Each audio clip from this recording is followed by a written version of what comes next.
وَلَقَدْ يَسَّرْنَا الْقُرْآنَ لِلذِّكْرِ فَهَلْ مِن مُّدَّكِرٍ. Assalamu alaikum wa rahmatullahi wa barakatuh, my brothers and sisters around the world. I hope you are doing great. In this video, inshallah, I'm gonna tell you a story. This story, it will be happen as I mentioned before. All stories I will do, inshallah, and I mentioned in my channel, it will be a true story happen in our life. So it's our stories box. I will choose any one, okay, randomly, and then tell you the story.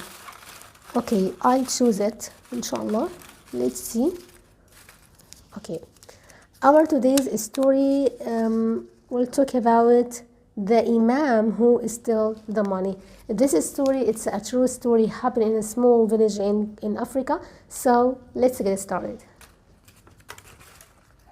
Our story today, inshallah, will start when a small village in one of the African countries had hired the Imam who memorized the Quran and graduated from Islamic University, hired him to be Imam in the masjid and lead him in Salah. It's very rare to find someone just knowledgeable and memorized the Quran and graduated from Islamic University in Africa. So people was very happy. At that time, people just decided to each family in this village to invite the Imam to have iftar with them in Ramadan during 29 or 30 days in Ramadan. It depends on Islamic calendar. MashaAllah, it's a kind of respect, a kind of ihtiram and love. At that time, the Imam just the first family invited the Imam and just have iftar with them. It's okay.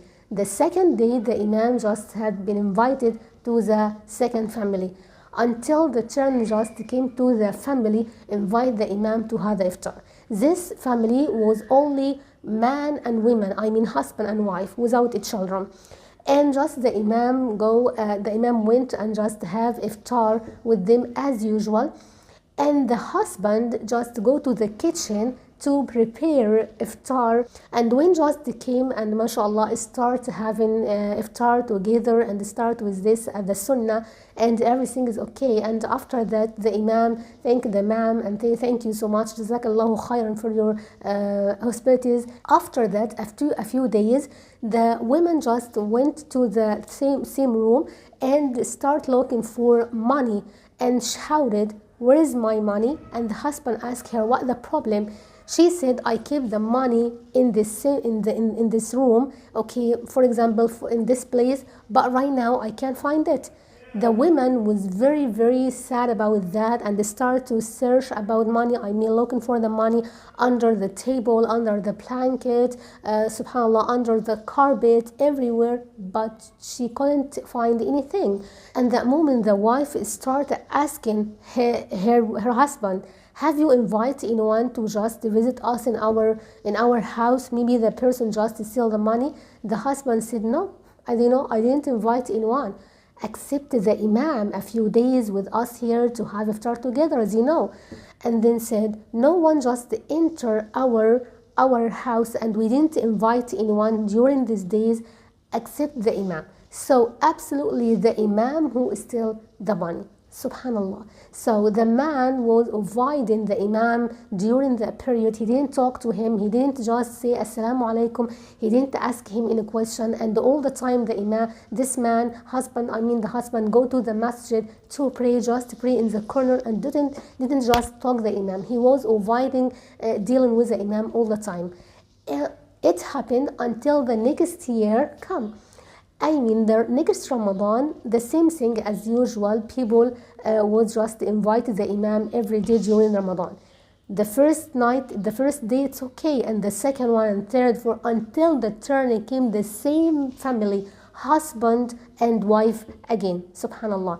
At that moment, the husband said, "I will not invite him. He just steal my money." And then the wife talked, "Listen, we should just be more kind with him. Maybe the Imam is very poor and they need money to buy something, to do anything. So let's just forget what happened and we ask Allah Almighty to forgive him and accept that from us. And let's invite him. And at that time, absolutely, we'll just take care of everything in our room."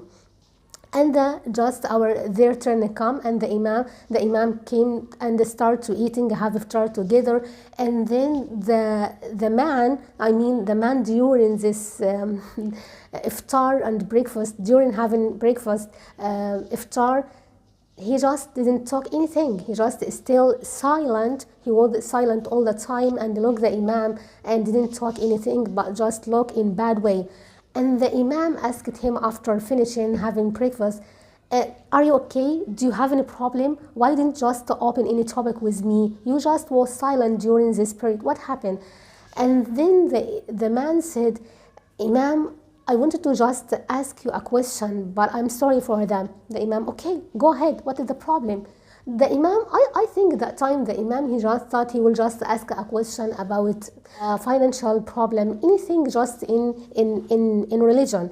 But the imam, have you just noted that I was avoiding you? I don't like to talk to you, open any topic with you. I didn't say assalamu alaikum during the last year. The imam said, yes, I noted that, but I can't ask you because I was busy here and there, and after finish salah, people come to me and talk to me, ask me a question, something like this. So I didn't have enough time to ask you what happened. But I think it's a time to tell me what happened. The man said, last year when just invite you to have iftar with us, and just I was busy with preparing food with iftar in the kitchen, and we leave you alone in the room. Man said, we were sure you take the money, and so we were so shy to open that topic with you. At that time, the imam looked at the man seriously and said, why didn't you tell me? Why didn't you ask me about what happened? The man said, we were sure you take the money, so we were very shy to open the topic with you. So the imam, just his face get red and was very sad about that, and said, yes, I'm the person who took the money. Yes, I am the person who took the money. Oh my God. It was a shock for the husband, and for the wife just was sitting in another room and listened to the conversation between the imam and husband. What? The imam just lead people in salah, steal the money? The imam should be a role model for every Muslim, steal the money? The imam who educate people just steal the money? What happened in this life? And that moment the imam started to cry and said, I'm not crying because you just accused me about the person who take the money. I'm crying for another thing. Yes, last year you invited me to have iftar with you, and you was busy with your wife to prepare iftar with me.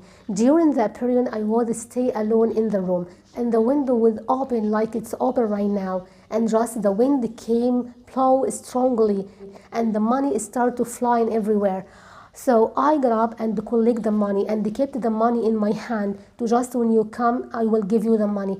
But he was very late. I looked around me about the safe place to just keep the money. I didn't find anything. I was alone in the room. I found a copy of the Quran. I take the copy of the Quran, I open it, and I keep the money in the copy of the Quran and then close it, and I keep it in this way. I'm not crying because you accused me. I'm crying because you didn't open the Quran during the year. I'm crying because you didn't open the Quran during the year. This answer was a slap in the husband's face and in the wife's face. What happened in the life? And the Imam said, during the year, none of you trying to open the Quran to read one ayah during the year. You didn't open the Quran. You didn't clean the cover in the Quran. You didn't just get closer to Quran to read one page, one ayah, to clean it, to change the place. This story is ended here. But there are many lessons we can learn. Number one, if you have any problem with someone, you should just call him and talk to him about the problem. Maybe just that person is innocent about what abused him. Number two, reading Quran other than Ramadan month. Why you just said Allah sent down Quran only in Ramadan? So we should just listen to Quran and read Quran only in Ramadan, and other than Ramadan month we should just stay away from the Quran. No. Allah sent the Quran for the human being to just read it, treat with the Quran, read it, cure it, listen to Quran, memorize it, understand it, ponder it in Ramadan and other than Ramadan during our year. Subhanallah. Once you remove dust in the Quran, in the cover in the Quran, at that time you just remove problems and worries and distress in your heart and in your life. So we should just read Quran.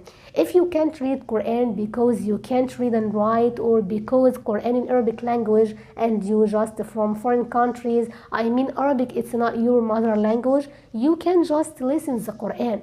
If you can't listen the Quran, the same thing, I can't understand it, or just I have a problem in my ears, I deaf and can't hear it. No problem here. You can just read the meaning of the Quran in your mother language. Try to learn Arabic language to understand the message of the internet. From here, mashallah, you can join us in the number and WhatsApp to connect with us, and inshallah we'll teach you how we can recite the Quran properly. You can just read the message of Allah, read the meaning of the Quran in mother language. Mashallah, Quran right now has translated all languages around the world, so there is no excuse for anyone to understand the message of Allah and understand what Allah ordered us in the Quran. So I hope you love this story. Please don't forget to subscribe our channel if you are new here, and don't forget please to just give us like and share the story with all people. I didn't just like tell you the story during Ramadan because I know mashallah our relation with Quran in Ramadan it's very good, so I just do it after Ramadan too. It will be a message for us to start recite Quran. Assalamu alaikum.